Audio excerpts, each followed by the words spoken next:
The Secret Garden by Frances Hodgson Burnett. Chapter 1. There is no one left. When Mary Lennox was sent to Misselthwaite Manor to live with her uncle, everybody said she was the most disagreeable-looking child ever seen. It was true, too. She had a little thin face and a little thin body, thin light hair and a sour expression. Her hair was yellow, and her face was yellow because she had been born in India and had always been ill in one way or another. Her father had held a position under the English government and had always been busy and ill himself, and her mother had been a great beauty who cared only to go to parties and amuse herself with gay people. She had not wanted a little girl at all, and when Mary was born she handed her over to the care of an ayah, who was made to understand that if she wished to please the Mem Sahib, she must keep the child out of sight as much as possible. So when she was a sickly, fretful, ugly little baby, she was kept out of the way, and when she became a sickly, fretful, toddling thing, she was kept out of the way also. She never remembered seeing familiarly anything but the dark faces of her ayah and the other native servants, and as they always obeyed her and gave her her own way in everything, because the Mem Sahib would be angry if she was disturbed by her crying, by the time she was 6 years old she was as tyrannical and selfish a little pig as ever lived. The young English governess who came to teach her to read and write disliked her so much that she gave up her place in 3 months, and when other governesses came to try to fill it, they always went away in a shorter time than the first one. So if Mary had not chosen to really want to know how to read books, she would never have learned her letters at all.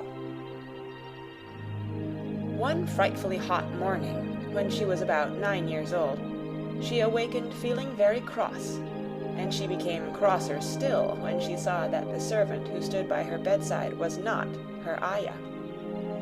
"Why did you come?" she said to the strange woman. "I will not let you stay. Send my ayah to me." The woman looked frightened, but she only stammered that the ayah could not come, and when Mary threw herself into a passion and beat and kicked her, she looked only more frightened, and repeated that it was not possible for the ayah to come to Missy Sahib. There was something mysterious in the air that morning. Nothing was done in its regular order, and several of the native servants seemed missing, while those whom Mary saw slunk or hurried about with ashy and scared faces. But no one would tell her anything, and her ayah did not come. She was actually left alone as the morning went on, and at last she wandered out into the garden and began to play by herself under a tree near the veranda. She pretended that she was making a flower bed, and she stuck big scarlet hibiscus blossoms into little heaps of earth, all the time growing more and more angry, and muttering to herself the things she would say, and the names she would call Saidi when she returned. "Pig, pig, daughter of pigs," she said, because to call a native a pig is the worst insult of all. She was grinding her teeth and saying this over and over again when she heard her mother come out on the veranda with someone. She was with a fair young man, and they stood talking together in low, strange voices. Mary knew the fair young man who looked like a boy. She had heard that he was a very young officer who had just come from England. The child stared at him, but she stared most at her mother. She always did this when she had a chance to see her, because the Mem Sahib, Mary used to call her that oftener than anything else, was such a tall, slim, pretty person, and wore such lovely clothes. Her hair was like curly silk, and she had a delicate little nose which seemed to be disdaining things, and she had large, laughing eyes. All her clothes were thin and floating, and Mary said they were full of lace. They looked fuller of lace than ever this morning, but her eyes were not laughing at all. They were large and scared, and lifted imploringly to the fair boy officer's face. "Is it so very bad? Oh, is it?" Mary heard her say. "Awfully," the young man answered in a trembling voice. "Awfully, Mrs. Lennox. You ought to have gone to the hills 2 weeks ago." The Mem Sahib wrung her hands. "Oh, I know I ought," she cried. "I only stayed to go to that silly dinner party. What a fool I was!" At that very moment, such a loud sound of wailing broke out from the servants' quarters that she clutched the young man's arm, and Mary stood shivering from head to foot. The wailing grew wilder and wilder. "What is it? What is it?" Mrs. Lennox gasped. "Someone has died," answered the boy officer. "You did not say it had broken out among your servants." "I did not know," the Mem Sahib cried. "Come with me, come with me." And she turned and ran into the house. After that, appalling things happened, and the mysteriousness of the morning was explained to Mary.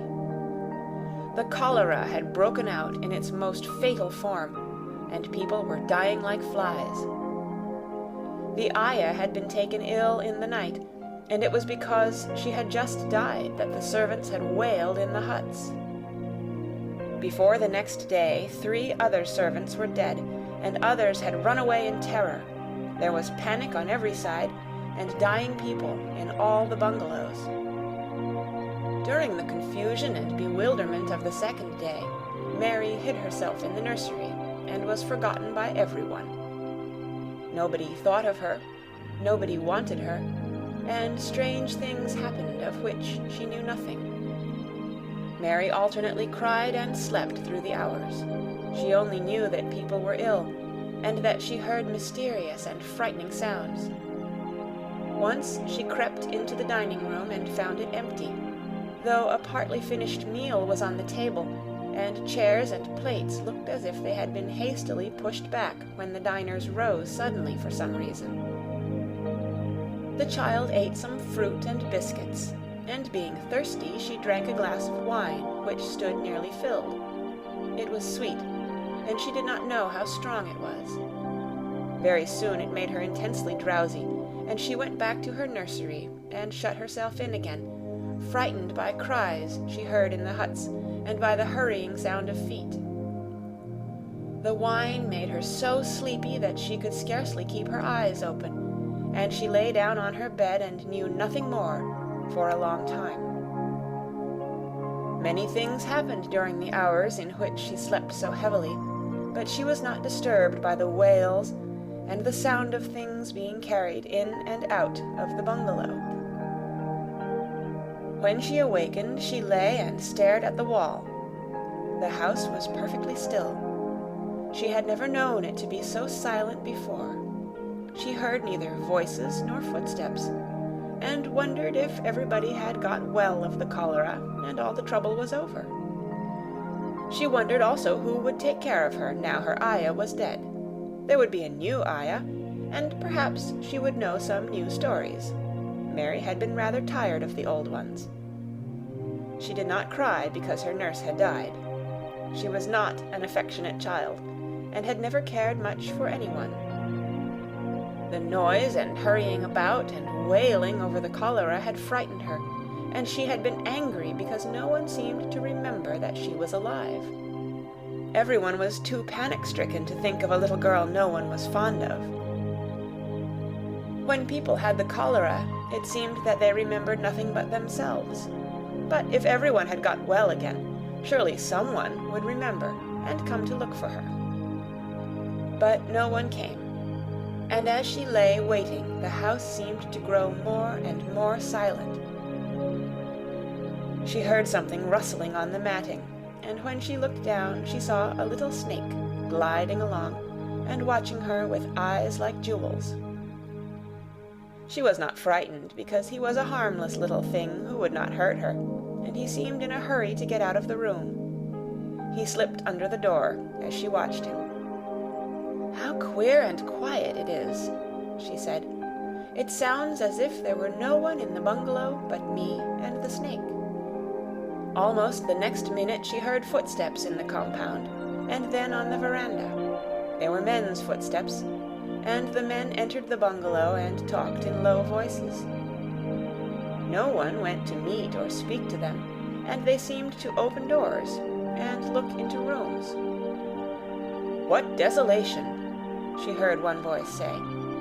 "That pretty, pretty woman! I suppose the child, too. I heard there was a child, though no one ever saw her." Mary was standing in the middle of the nursery when they opened the door, a few minutes later. She looked an ugly, cross little thing, and was frowning because she was beginning to be hungry and feel disgracefully neglected. The first man who came in was a large officer she had once seen talking to her father. He looked tired and troubled, but when he saw her he was so startled that he almost jumped back. "Barney!" he cried out. "There is a child here! A child alone in a place like this! Mercy on us, who is she?" "I am Mary Lennox," the little girl said, drawing herself up stiffly. She thought the man was very rude to call her father's bungalow a place like this. "I fell asleep when everyone had the cholera, and I have only just wakened up. Why does nobody come?" "It is the child no one ever saw," exclaimed the man, turning to his companions. "She has actually been forgotten." "Why was I forgotten?" Mary said, stamping her foot. "Why does nobody come?" The young man, whose name was Barney, looked at her very sadly. Mary even thought she saw him wink his eyes, as if to wink tears away. "Poor little kid," he said. "There is nobody left to come." It was in that strange and sudden way that Mary found out that she had neither father nor mother left, that they had died and been carried away in the night, and that the few native servants who had not died also had left the house as quickly as they could get out of it, none of them even remembering that there was a Missy Sahib. That was why the place was so quiet. It was true that there was no one in the bungalow but herself and the little rustling snake.